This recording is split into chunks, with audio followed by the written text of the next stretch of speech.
Just you, over here. Oh, No, yep, you and That's Sean. this one. Mhm.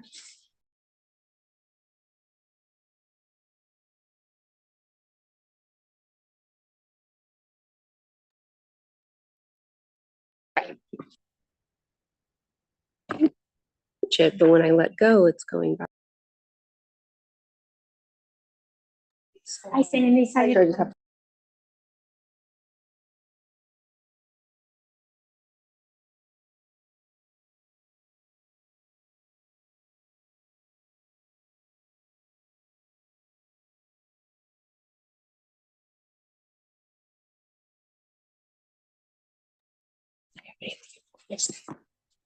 Call to order this meeting in the Nettle Creek School Board. Show all members present with the exception of Mr. Sankey. Are we in compliance with the open meeting law? Yes. Please stand for the Pledge of Allegiance, a moment of silence.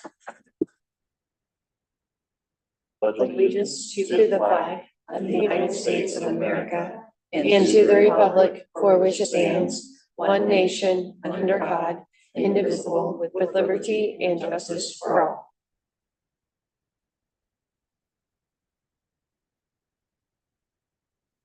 very much.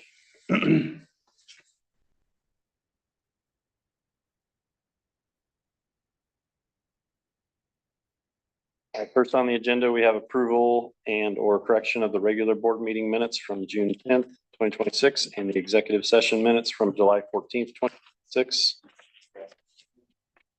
Moved. Mike? Sure. Second? Second. Julie? Any corrections or discussion? Not all those in favor say aye. Aye. Opposed? 6-0. Move to public comment. If there's anyone that wishes to address the board. We'll move on to financial items presented for board consideration and action. First, we have consideration and approval of claims and payroll, with payroll totaling $498,368.21. Claims totaling $1,483,108.87.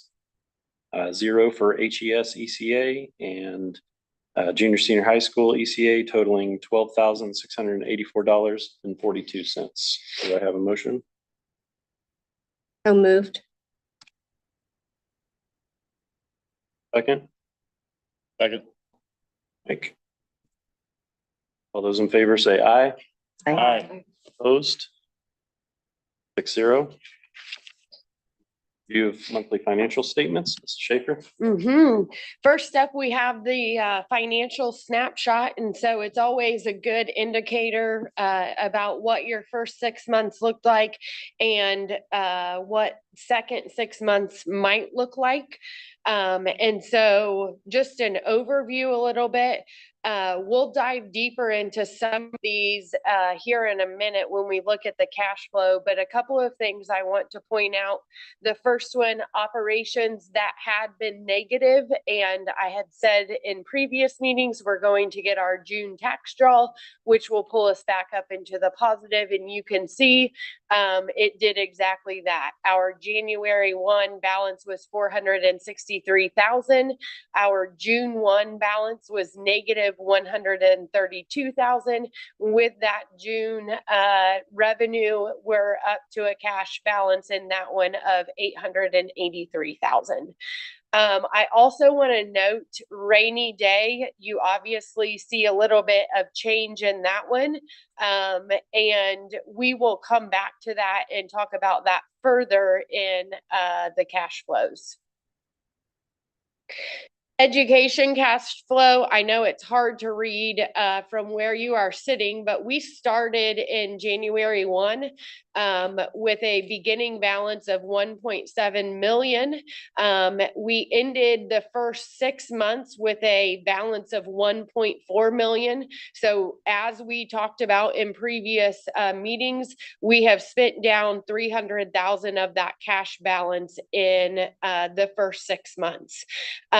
If we stay on that same pattern, obviously, we're projected to end a cash balance at 1.1. However, it's going to be interesting to watch because we did make some of those changes and cuts. And so hopefully, with that, the impact will be we will end up with a higher cash balance in December 31 than what we're projected. I do want to note that we have spent 48% of our appropriations. Our total appropriations for the budget year of 2026 in education was 8.8 million. So you got to look at school finance two different ways. Appropriations are what the Department of Local Finance allows you to spend. You can have more cash balance than 8.8 million, but they will only give you the authority to spend 8.8 million. We have spent 48% of that.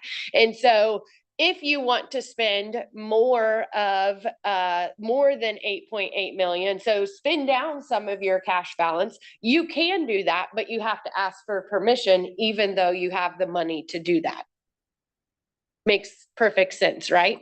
So when we talk about school finance, we not only have to monitor just beginning and ending balances, but we also have to monitor how close are we to staying within our approved amount, what they have approved us to spend in this budget year. Yep. Just real quick back on that one. So, just to be clear, the projections for the yellow months, those are still, those remain unchanged from the changes we made. And so that's why it's reflecting that still spending down, even though we likely will. I hope that is worst case scenario. Right. I'm not going to go back and figure in what I think the impact will be based off of the changes we did in the spring. I would rather, in my opinion, see like hopefully what is worst case scenario. And then each month when we update those, we get a little bit better on that cash balance and not spend down so much of it. Yeah, I just want to make sure it's clear for the audience. Yep, good question. Moving on to operations, this is one that we have been working on for a few years now. And by a few, I believe since the year before I came into the superintendent position, it had been spending down a cash balance. And we were getting last year into a very tight position. And so to see where it's at right now, it feels really good, but it's something that we have worked very hard at every single day. It's not easy. And so we have to continue that work if we want to maintain where we're at. You can see with operations, we started with a cash balance of 463,000 January 1. Right now we're at a cash balance of 884, I think that is 1,000, and we're projected at 761. So you can see that we're not spending down. This is the first year in a long time that we're not spending down that cash balance in operations. That's success on what has been years of hard work with our team. And again, it can change in any minute. If you have something break and you've got to use operations dollars for it, that could change significantly.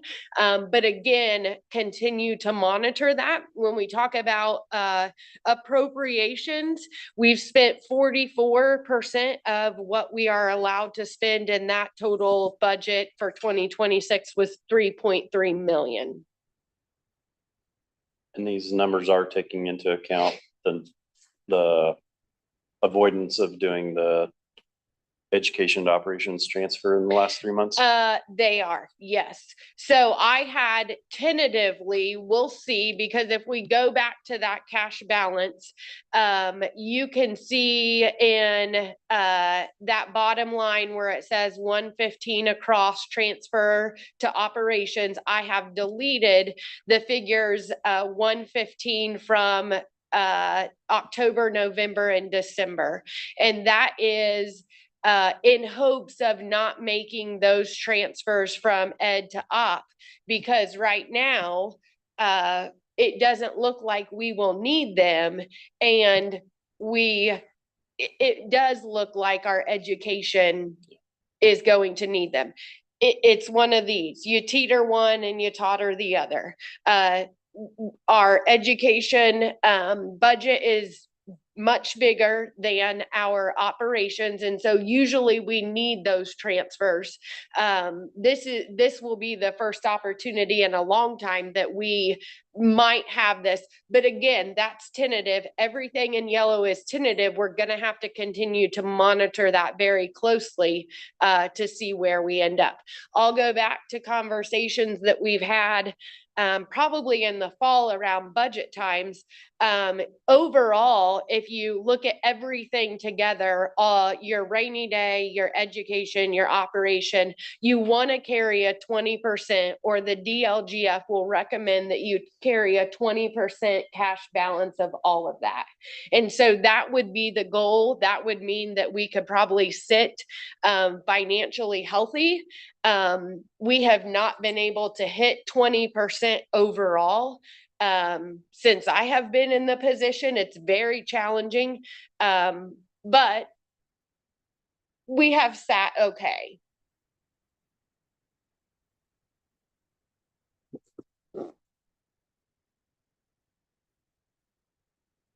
Moving on to debt service. Debt service really is just the money that we are getting to pay our debt. And so that really is, I guess, uninteresting. Pre-planned, all pre-planned. A rainy day. I'm going to let Mrs. Rushton talk about rainy day a little bit because you will see that it changed. And we did a few things, and I think she can explain it much better than I can. And that way she won't have to clean up my mess. So take it away, Mrs. Rushton. So there are a few things that happened with rainy day. If you can jog your memory back to our last board meeting, we kind of got into fund balances, how CD balances work within that. We're in the process of trying to prove all of that out. And Emily and I were able to do that. Our bottom line fund balance that you will see on the fund report is all bank accounts and CDs totaled.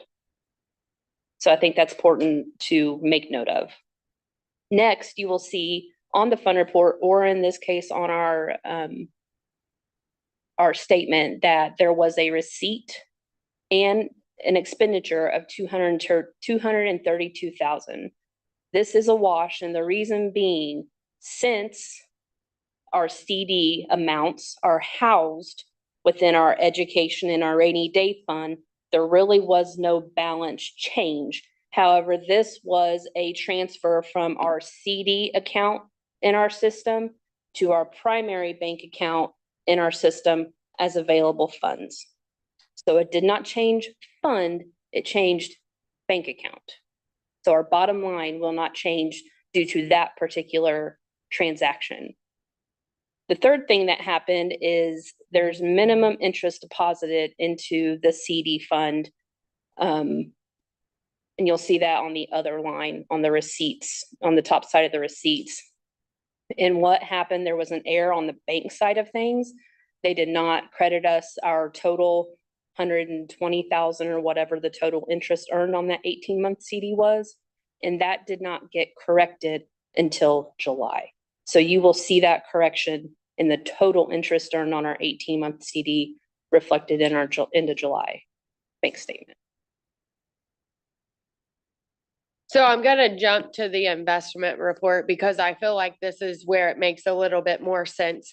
But if you take our corporate checking account and you take all of our CDs, that is what makes up the money that we internally look at when we talk about a cash balance in operation, in education, in rainy day. That makes up all of that. The only two that it didn't were the two CDs that are associated with the GO bond accounts.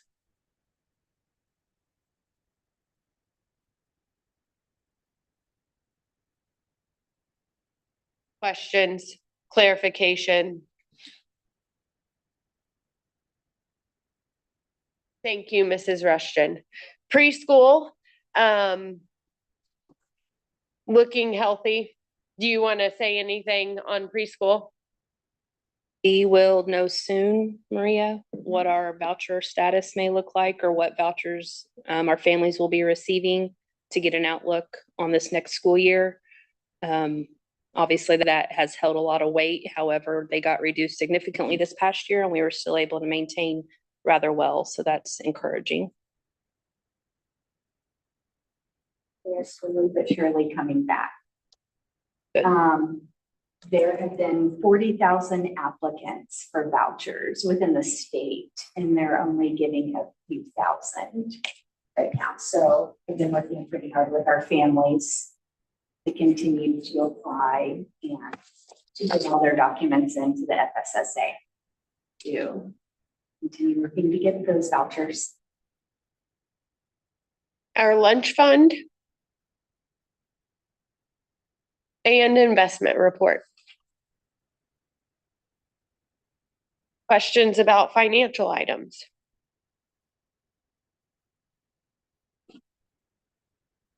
Okay. I don't have a question, but I do want to thank everybody for providing that clarity that we asked for in the last meeting. I know you really put your heads together and figured that all out to explain it. So thank you. You're welcome. On the lunch fund, do we have a target cash balance that we're looking to maintain there?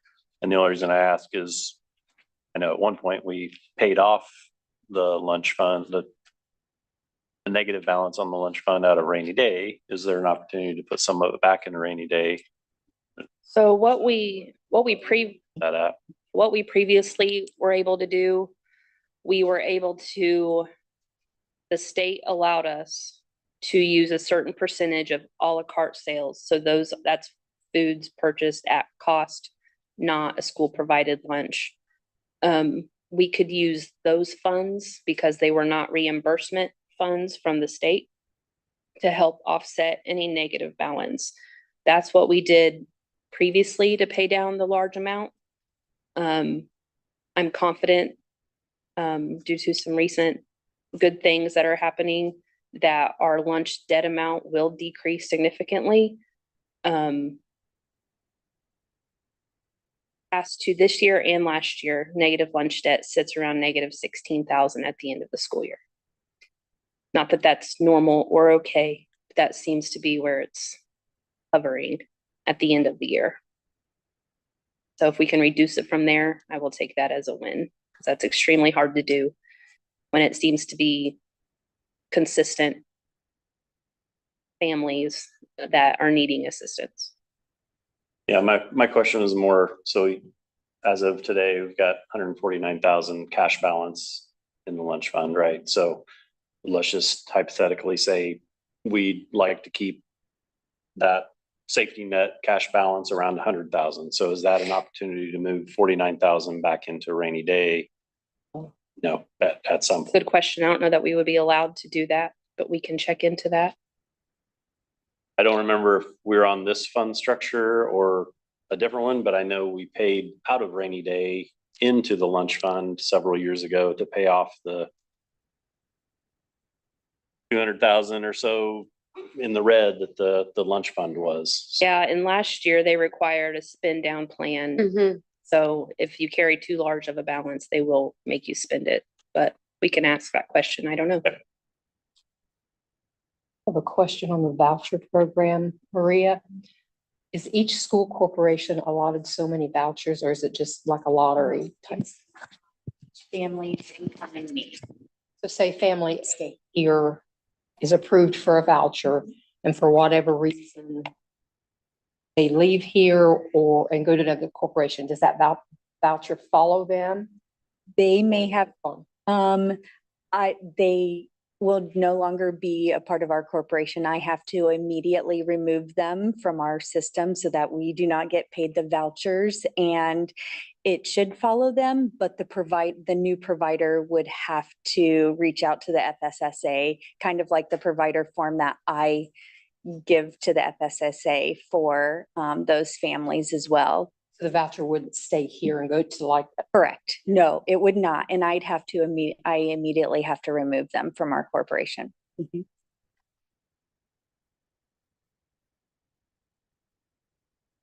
Are we still having all students or all families go through that process? Yes, But this is the first. I send it to, All the income requirements. I send it to all of our families. We had preschool back to school night in April. I had them, many of them did it in April. Well, the voucher guidelines changed at the beginning of May. So I had to redo a lot of them this summer, just with updated dates from our provider forms, but it was fine. So, and I'm continuously asking, letting our families know and send out multiple emails with the On My Way pre-K to let them continue. It's a pretty tedious process, but they have to do that. And the application is right there. And when they're ready for the provider form, then I fill that out for them. And they upload that with their application and send it to the FSSA separately themselves as well. And I am not informed of who gets the vouchers until I look on to the iLead portal. And then I'm able to see every day I check to see, if we have new families that have been accepted into the voucher program. So, yeah. Mhm. Any other questions on financial statements? There's another item C, financial information. Is there? With that, we'll move to school news. Okay, lots of updates, and I'm gonna try to cover them all from the district level today. First one is, we are going to change the class of 2027 graduation date to Sunday, May 23rd. That will be communicated, I believe, tonight. Mr. McCaslin is meeting with senior parents. They've been having parent meetings each night. But spreading the word, updating our calendar, as you can recall from our previous graduating class, we had that large gap, and we're just trying to avoid that. We feedback from parents, students, all of the above. And in conversations with our school counselors and getting top 10 and scholarships and determining the class rank and all of that, we can do that and be ready to graduate students by May 23rd. So I think that is a positive change for us. I think that you all are aware the Jubilation is happening in town this weekend. How exciting. There is lots of fun events. If you don't have anything to do, I encourage you to get out and enjoy all of the community events. It's going to be exciting. Two that particularly support school are the first one. The Nettle Creek Education Foundation is going to have a vendor space at Jubilee Days, and we will be handing out popsicles for free. So stop by and see us. That is a new initiative, and it's in to support the school, but really it is trying to generate funding for Nettle Creek schools to just increase the educational excellence opportunities and make projects possible. Some examples of that is improving effectiveness and morale of teachers, curriculum projects that support curriculum and in the classroom and teachers that we don't necessarily have those additional funds in our education and operation budget. Things that we can do to improve the student experience and spaces to support the learning environment. And so the foundation has their own board. And again, this is new. So we're trying to generate the word, the dollars, the donations. There is a donation link set up through the Wayne County Foundation, who is housing the funds. And then eventually when we get some funds built up, they will have an application process for teachers, and they can do mini grants and things like that for items in their classroom, things to support student learning and or their curriculum and all of the above. So we're just trying to spread the word, get it out to the community. So stop by and see us.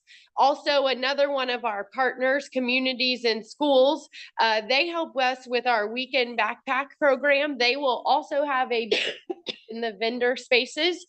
They will be distributing backpacks for school. And so if students don't yet have a backpack and need one, they can swing by and pick up a backpack from Communities in Schools. We will also be collecting food for our weekend backpack program. We started that last year. We didn't start until October last year. We collected weekly donations from the community. We were able to send home 1,055 weekend food bags with students. And so we are going to start that collection process this weekend, so that instead of waiting till October, we are ready to go when students return back to us. And so we're excited about that. Community members can grab a few items and drop them off at the Communities in School booth at Jubilee Days this weekend. They can also obviously drop them off to the administration office Monday through Friday, 7:30 to 4.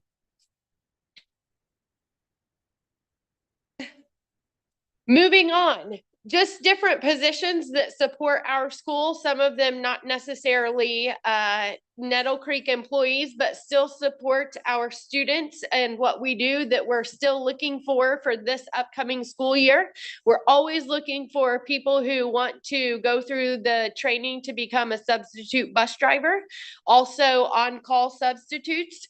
That one is a little bit easier because you don't have to go through as much training, but still looking to expand our on-call substitute teacher list. That's great for people who maybe only have 1 or 2 days that they want something to do, want to make a little extra money.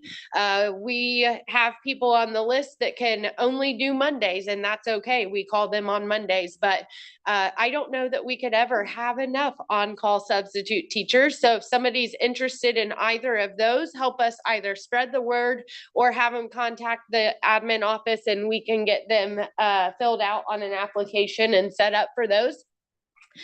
Our Boys and Girls Club Hagerstown unit is looking for a educational coordinator. That is a considered a full-time position through the Boys and Girls Club. That again is at this Hagerstown unit.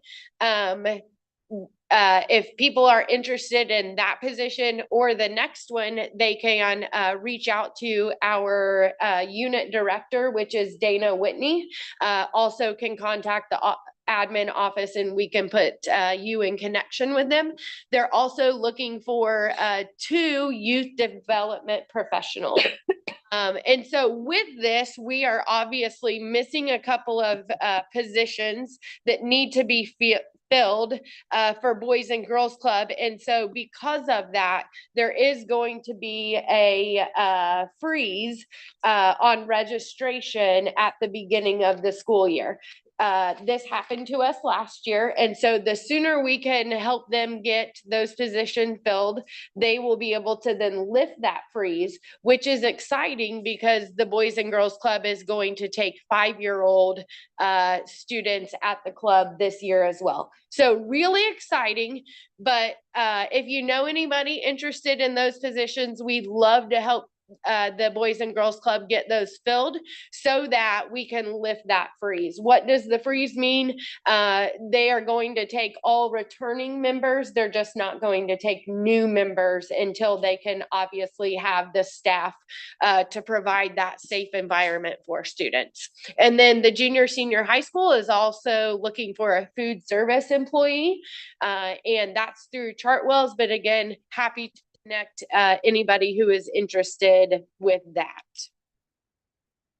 Moving on, this week, our junior, senior high school admin team has been working really hard at back to school nights. What does that look like for junior, senior high school kids?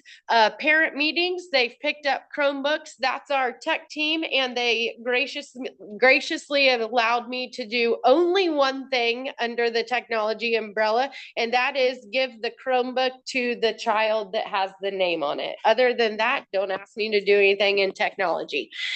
We had community partners. The logo shop was there for our PE uniforms. Our athletic had a table for passes and t-shirts. We had Centerstone and Communities in Schools there.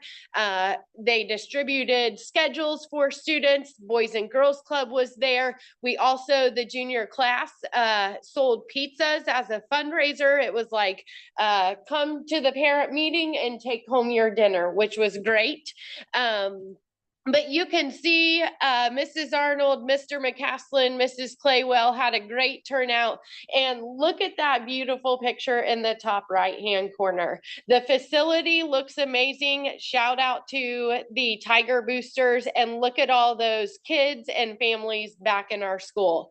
Everybody has been saying, are you ready for school to start? And I was like, I think I'm ready, but I'm just not sure. I'm still hanging on to summer. But I came home from that evening and I was ready for school to start. It felt really good to have our admin team back, to see them in their place. It felt great to see all of the students, see all of the parents.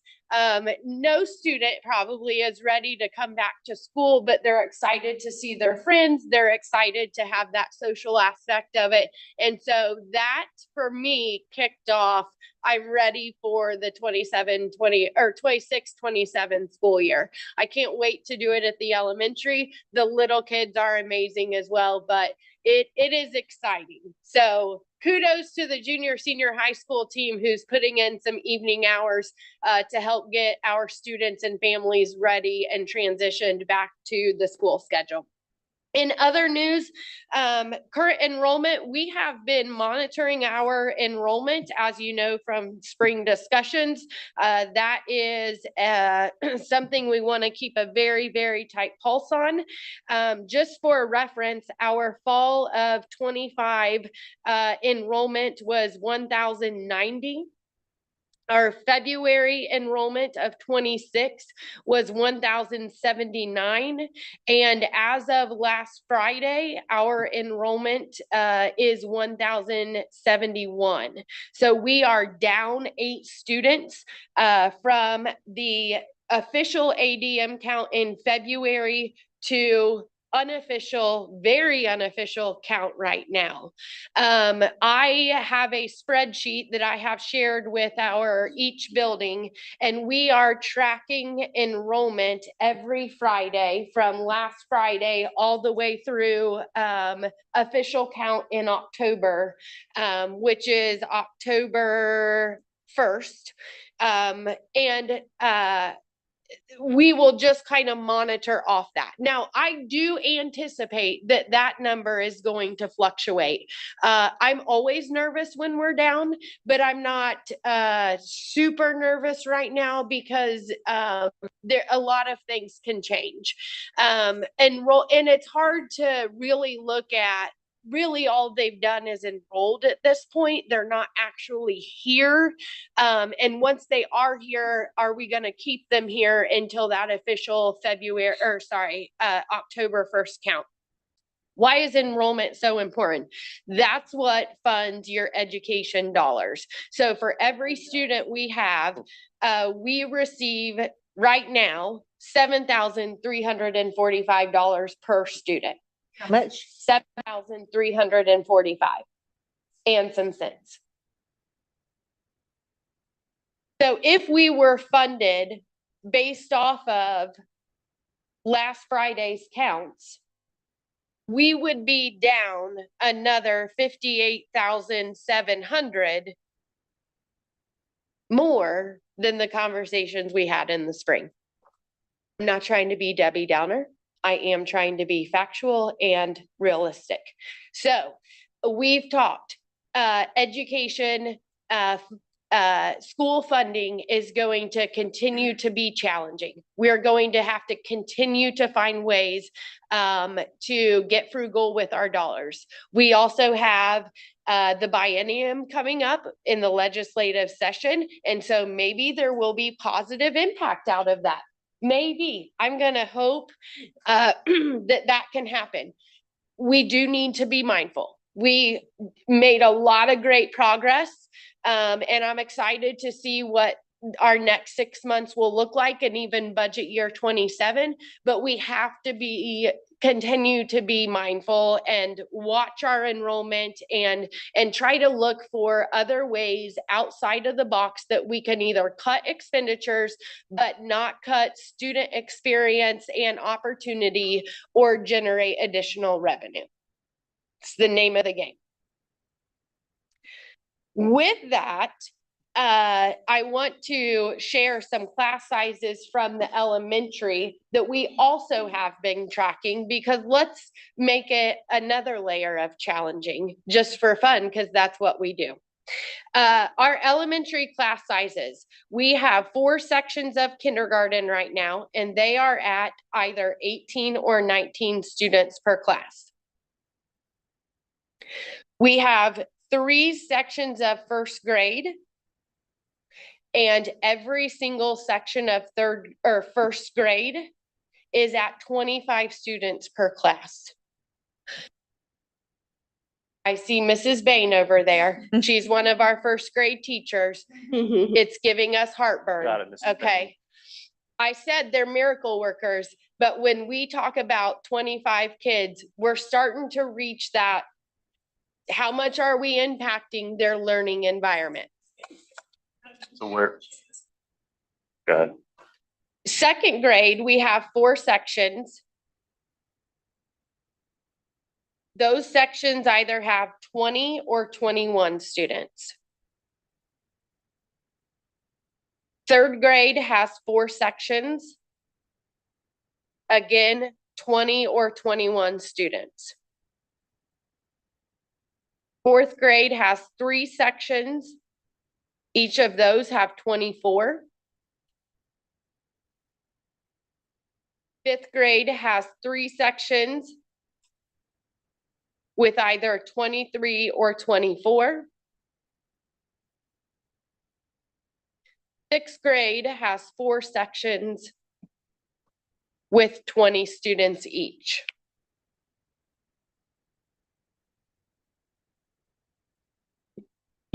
So if you start playing the number game, for example, if you move 6th grade, 80 students down to 3 sections, what's that look like?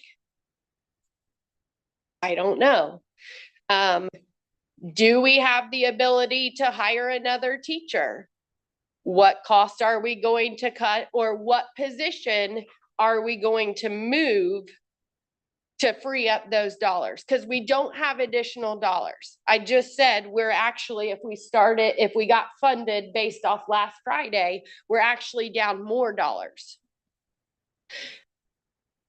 So again, it's continuing to play the puzzle and figuring out where we can free up some dollars or shift some things around if we get class sizes that become larger.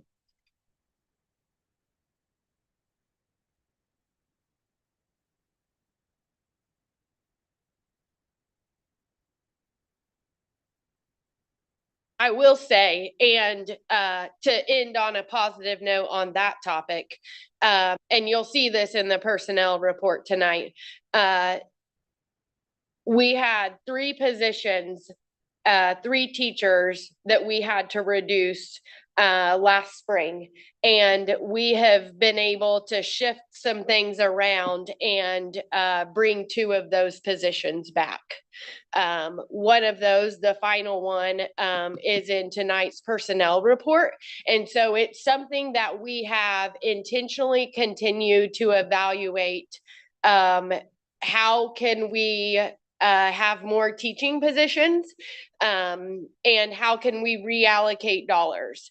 It takes time. It takes lots of thinking. It takes lots of scenarios, because there isn't any position in our corporation that doesn't have an impact. And so when you remove one position or when you change one position, how are you going to fill that impact without using any dollars in another area? And we have a question. Yep. Enrollment. Yes. Do you see a number of parents bringing their kids in to register the week of school starting? I know there are parents still registering right now. We're still answering registration questions, honestly, from parents I thought would have been on the ball. And so that's why I say I'm not going to get like angst yet. I have angst. I'll always have angst because it's On Houghton people that haven't registered their 5 kids yet either, so. Well, I mean, it's all good. Yeah, everybody's still on summer break and I appreciate that. And so that's why I say the number fluctuates. I think, and that's only 1 week that we've been tracking those numbers. And so we'll get those numbers again this Friday. And I think that will start to tell a story. And then the next Friday, how many kids show up? And then it will be, can we keep them till February 1st forever, but at least through February 1st, because that's when it matters. Yeah, I don't want to send too much angst, but I do want to be very transparent. Because it is challenging. There are, I have a 1st grade classes, 3 of them 1st grade teachers that are going to have 25 kids in their class. I'd love to add another teacher. That is probably why I can't right now. Just as easy as that. Could you possibly, when you have your Friday count, update us sometime? Oh, yeah. I mean, not. Yeah. immediately, Sometime just. I can add that to the updates. Curious. Write that down for a reminder, please. Other questions on enrollment, those topics? I have a question. I've always kind of wondered this. So we have the fall count and the spring count. Mm-hmm. Is there a disbursement of money after the fall count and another one after the spring count? Yeah, I mean, how does Yes. that work? Yep, Yes. they will adjust your funding. So, We get funding monthly. And then it's just For adjusted education. per, got it. Okay. Yep. Okay.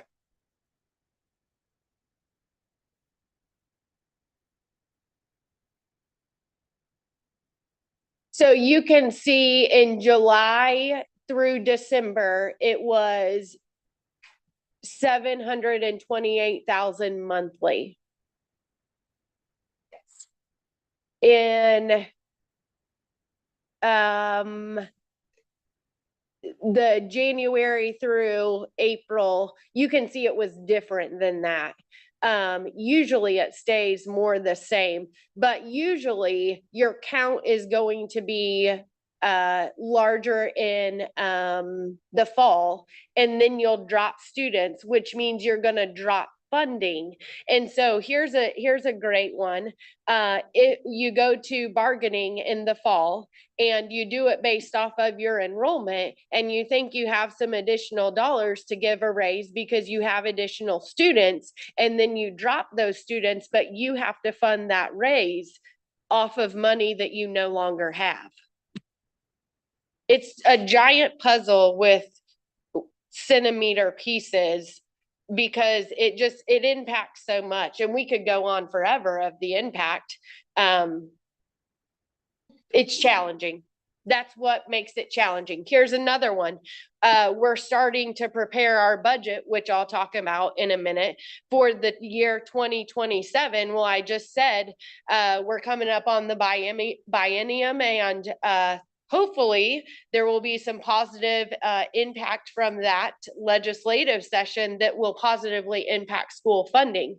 But we're setting our budget, and it has to be approved by the fall before that session even happens. A giant guessing game. Any other questions? Those are great ones. If not, I will keep moving.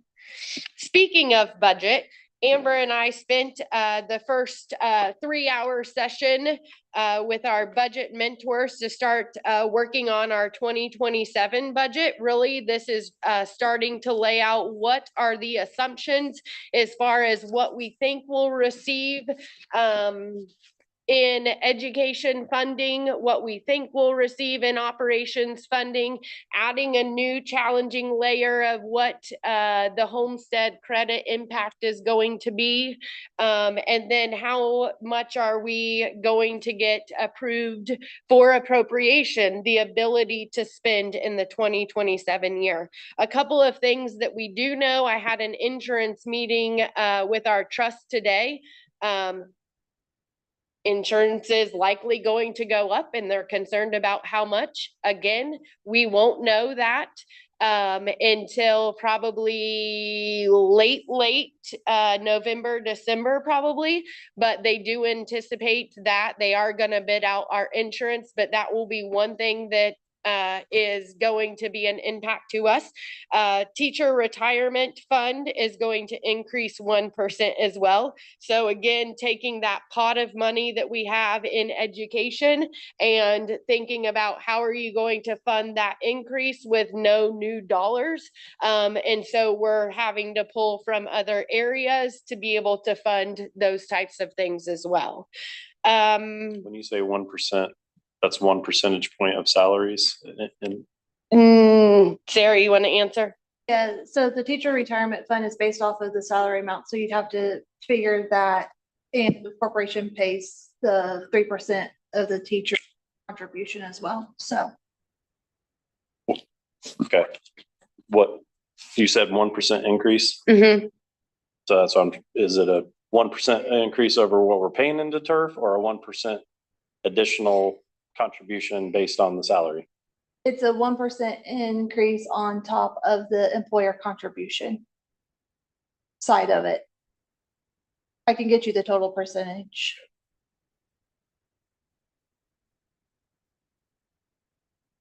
In other news, we have had debt roll off, and meaning that we've paid off, I believe it was Amber, refresh my memory. I've said too many numbers tonight.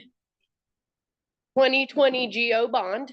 And so that means we have some capacity to take out new debt without great impact. More to come.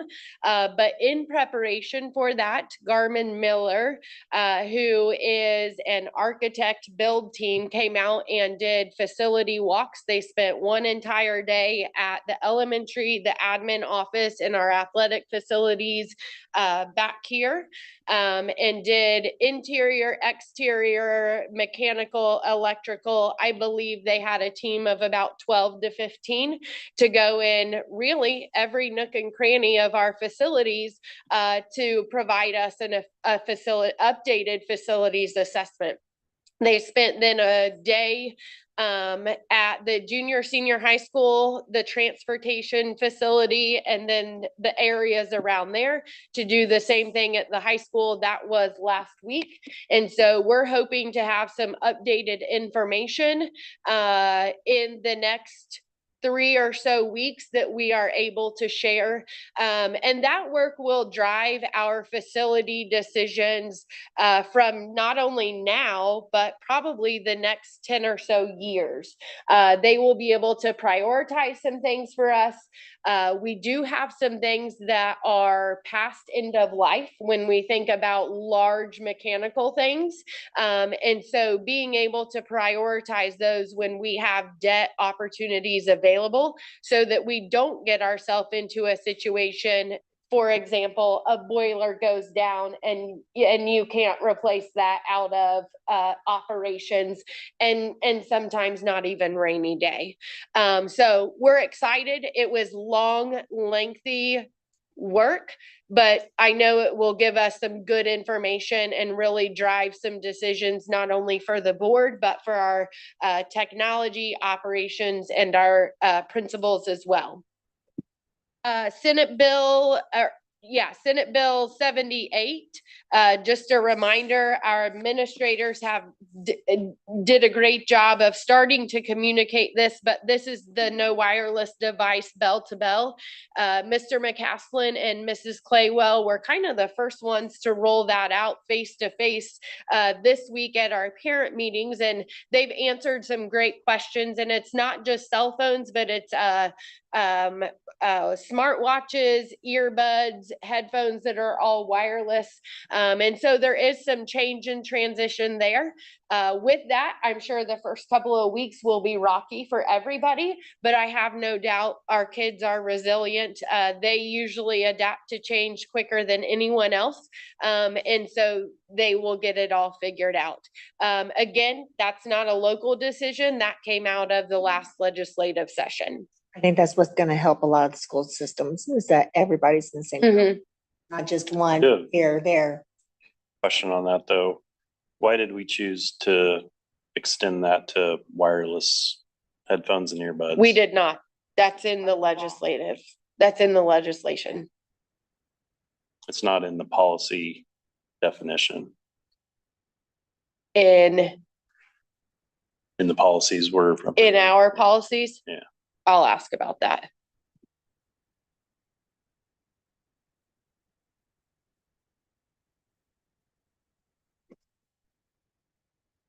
Yeah, thank you, Shay. I'm slow, squirrel right there, see that? You sent out a very nice message when everybody started sharing about the ban on the cell phones. You had also posted explaining that it was from the state, and I meant to say thank you when you did it. It's a lot easier when it comes from a respected teacher to say, hey, that's not our call, that came from it's us out. So thank you. People were nice to you. They were nice comments to Shay. I want to give a shout out to the Nettle Creek Community Coalition. Earlier in July, they did a back to school event. Have lots of community partners. I won't name them all because I'm sure I'll forget someone, and I don't want to do that, but they were able to offer backpacks and school supplies. They did lunch, they did haircuts. They were able to provide vaccines if students need updated on their vaccines. So just appreciate that community organization and all of those who participated and support that to support our students getting ready for back to school. A couple of upcoming dates. Back to school event at the elementary school is Monday, August 3rd from 5 to 6:30. We welcome back teachers Monday, August 3rd as well. We welcome back students Tuesday, August 4th. The high school start time is 8:25. The elementary start time is 8:30. The band is having their ice cream social on August 1st at 3 o'clock at the elementary football field. You will have an opportunity to see their summer show. And so I encourage you to get out and watch that. And then they will be competing at Indiana State Fair Band Day on Friday, August 7th. And I believe that's all I have for district news. Thank you. Move the board member reports, concerns, and requests for information. We'll start with Mrs. Houghton. No, thank you. Mrs. Bloss. Wanted to tell the teachers that are here and everywhere, have a good year, good luck, and it's been a rough year. Some had a rough summer, some have chose to continue their education, vacations. Some have had health issues, families have had health issues, but just go out and make it a great year.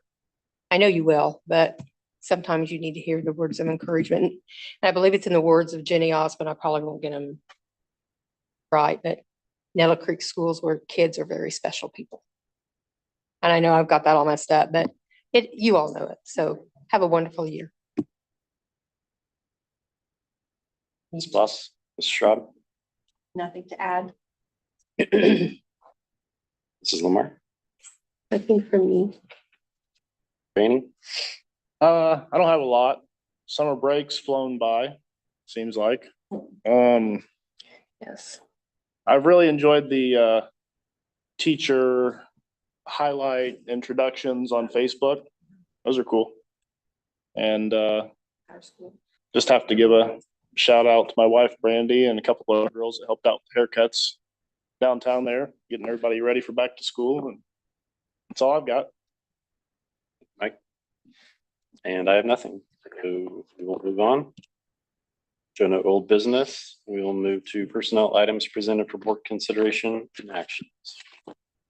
Okay, a couple of things I want to highlight. We obviously have ECA changes on there, and I'm not going to go through all of those, but we have paid positions for recommendation and volunteers. I am going to go through a couple of the personnel changes. We, in the 25-26 school year, we had 2 speech language pathologists. One of those, we got notification that he would be moving on to another job back in February. And with everything else going on, we just kind of held on that position before we moved on it. Once the end of the school year settled down a little bit, we had some conversations with Dr. Blake at the Newcastle Co-op, as well as some other people who have more knowledge in speech language pathologists than I do, to talk about what typical caseloads are, what maximum caseloads are for those individuals, and what our options might be, if there were any, to save some dollars or reallocate some dollars before we just filled a position. And so through a lot of conversation and through conversation with our current SLP, we decided that right now we are going to move from 1 SLP to, or sorry, 2 SLPs to just 1 SLP. So we were not going to fill that second position. With that, that does increase that caseload a little bit. And my recommendation while we're in this trial period is to provide a stipend for the additional work that our current SLP is going to take on with those additional students for this year, while we sort of collect some data and see if that is a long-term situation. With that, that allowed us to go back and reevaluate those positions that we had to reduce because we weren't counting on some dollars that could be reallocated. And so we're able to offer that elementary and senior high school choir position back. And so I'm excited to recommend that position back as a teaching position and not an instructional assistant position for the 26-27 school year. Also, when we think about navigating the future and just being mindful of not just filling positions because they are open, but filling positions because there is a need. We had been operating down one of our head custodians for a few months at the end of the school year last year, and it seemed to be going well. But in conversations with Mr. Balmer, our director of operations, we didn't know if that was enough time to truly be able to redefine a position. And so again, I would like to recommend to the board that we not fill that second head custodial position yet. And we evaluate on a 6-month period and see if that is a position where we could move some pieces around and free up some dollars to allocate other places. And again, obviously, we're taking two positions and meshing them into one. And so to compensate that individual who is going to be asked to cover the additional work, again, doing that in a stipend till we figure out if that's a long-term solution. So those are the two major pieces. The rest are our recommending our secretary at the elementary school, a couple of on-call subs, and one instructional assistant at the elementary school. We also have one resignation from the elementary school in the instructional assistant position. I will answer any questions that you may have. If not, I would ask you to approve the personnel report as presented. You do have a motion? So moved. Second. Is that Julie? Yes. Any discussion? Just real quick, under the volunteers, Cody's in there, but since it's volunteer and he's not getting paid, is that okay? Or should I sustain from that one? You can vote because he's not getting paid. Okay. Yes, you can, but we can separate it out if you prefer. Nope, that's fine. I just want to make sure that yeah. No worries. Any other questions? I have a motion and a second. All those in favor say aye. Aye. Opposed? 6-0. Move to other items for board consideration. First, we have recommendation approval of the Nettle Creek School lunch prices for the 26-27 school year and the senior high school a la carte prices. The student price is $3.50, which is a 10% increase from last year. The reduced price will remain at 40 cents and breakfast will remain free for all students. The a la carte price list was included in your board packet. I would ask that you approve the meal prices for the 26-27 school year and the a la carte prices as presented. Thank you. Do I have a motion? So moved. Second. Discussion? Just it's a 10-cent increase, not a 10% increase, correct? Oh, I'm sorry. Good. Yes, Thank you, Mike. 10 cents. And it's still a bargain at $3.50. Barely buy a candy bar at a gas station now. Not anymore. All right. Nothing else. All those in favor say aye. Aye. Opposed? 6-0. Item B, we have recommendation to approve the memorandum of understanding between Nettle Creek Schools and Girls. Girls Inc. has updated and revised their comprehensive puberty and sex ed programming and materials in accordance with Senate Bill 442. Girls Inc. will continue offering these programs to our schools at no cost to our district. By maintaining this partnership, schools can conserve valuable time and resources, allowing school staff to focus on other priorities while ensuring students still receive high-quality research-based education. I had included all of the materials for your review in the board packet.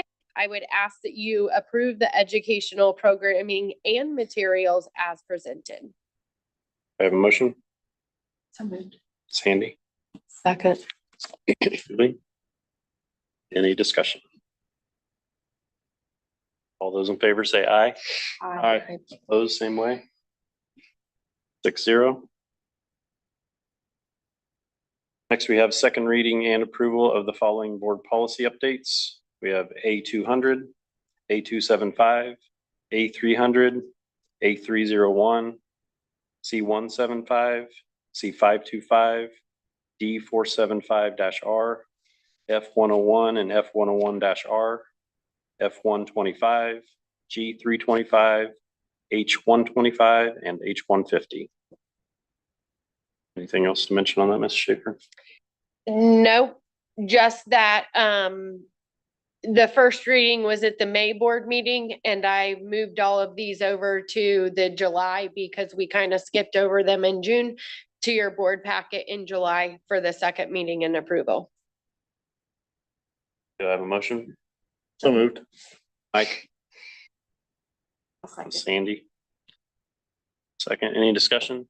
Just a question based on your previous comment. Do we, just a reminder then to check on A301 Mhm. for that possible? I will email our legal team who does our policies tomorrow to get verification on that.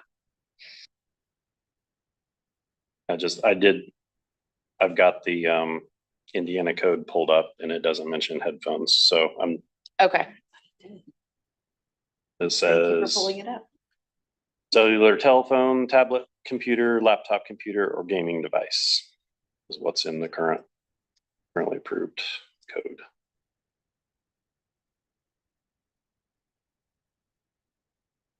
Is that because at the elementary, because I don't know at the high school, but at the elementary, don't they have to be wired? The elementary usually Yeah. does what So I wired wonder if- anyway. That is filtering through from the handbook where it's been expected to be a wired one. I knew I'd read it, so maybe I was getting it from the handbook. No?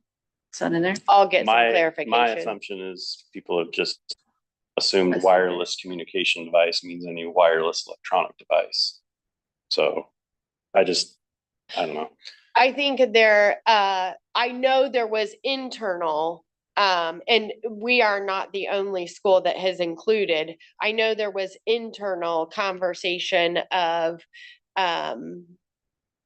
if students keep their phone turned off in their backpack, as long as we don't see it and it's away, we're asking them to put in their lockers. But if they keep it in their backpack, if they have earbuds in, they're still able to connect and get messages, all of that. That is very vague, just conversation. I have no idea if it relates to why it's Yeah, no, included. I get it. Yeah, I see the other side as well. Yeah. All the headphones that have already been purchased and are owned by people, and now they gotta go get brand new headphones. And honestly, wired headphones are getting harder and harder to Mhm. find too, so. Yeah. They are. I will get some clarification and provide you all in an update and we're gonna turn around, our August meeting's gonna be pretty quickly since this was late. I can provide that at our August meeting for the public as well. Do we go ahead with the A301? I think we do, and then if we, cause this is policy. Yeah. So if we need to change somewhere, we'll bring it back, whether it be handbook or policy. Any other discussion? If not, I do have a motion and a second already, so we'll move to vote. All those in favor say aye. Aye. Opposed? 6-0. Next, we have recommendation and approval of the 2027 budget calendar. Shaver. This is the first step in the budget process to adopt the 2027 budget. All this is a timeline. This was included in your board packet. I would ask that you approve this as presented. Thank you. Do I have a motion? So moved. Sandy? Second. Any discussion? All those in favor say aye. Aye. Aye. Opposed? 6-0. Item E on the agenda, recommendation and approval of an update to the junior senior high school student handbook. Mr. Schaefer. The original presented first offense for a wireless device infraction at the junior senior high school was parent retrieval at the end of the school day. After further discussion with the admin team, we would propose that the first offense of possession of a wireless device during the school day be modified to student pickup at the end of the day. The second offense would be parent pickup. On the first offense, parents would be notified that there was an infraction with the wireless device, but would not be required to pick it up on that first offense at the school at the end of the day. Yeah. I would ask that you approve this modification to that handbook in effect for the 26-27 school year as presented. Thanks. Do I have a motion? So moved. Second. Marcy? Yep. Any discussion? All those in favor say aye. Aye. Opposed? 6-0. Item F, recommendation and approval of the memorandum of understanding between IU East and Middle Creek Schools for early in pathways to IU Thank you. East Oh. for college track juniors and seniors. That one is a mouthful. Yeah, sorry about that. It's okay. This agreement with IU East allows current high school students that are qualified juniors and seniors the opportunity to take college credit courses while they are still in high school. It's a great opportunity for students who plan to attend IU East. The students benefit from a free to them college coursework. They also get a little bit of a taste of college academic life before they commit to that. I would ask that you approve this renewal of the MOU for the 26-27 school year as presented. Thank you. Do I have a motion? Second. Any discussion? Just have a quick question on page 2 under attendance and transportation. It says the school will be responsible for arranging and when necessary, providing transportation. I'm assuming most juniors and seniors would have their own transportation, but on the off chance, would that be like a minibus taking the students over? Possibly. Mhm. Okay. Just thought that's how it would work. I just want to verify that. Any other questions or discussion? We will move to vote. All those in favor say aye. Aye. Opposed? 6-0. Next is recommendation and approval of the memorandum of understanding with Centerstone and Nettle Creek School Corporation. Yes, please. This MOU allows Centerstone to place a school-based provider in each of our school buildings to support students' mental health. I would ask that you approve this renewal of the MOU for the 26-27 school year as presented. Thank you. Do I have a motion? So moved. I heard Mike first, and that was Julie. Julie on second. Any discussion on that? If not, all those in favor say aye. Aye. Opposed? 0. Final item on the agenda, recommendation and approval of the memorandum of understanding between communities and schools of Wayne County and Nettle Creek School Corporation. Communities and Schools of Wayne County provides a site coordinator in each building to support students in academic success and achieve life by eliminating barriers and connecting students and families to communities and resources. I would ask that you approve this renewal of the MOU as presented. Thank you. Do I have a motion? So moved. I have a second. Second. Sandy? Any discussion? Not all those in favor say aye. Aye. Opposed? 6-0. You all for cranking through all of those memorandum of understandings Yes. collectively. Items of information, our next meeting will be August 12th here in the LGI room at 6:30, and we are adjourned at 7:42.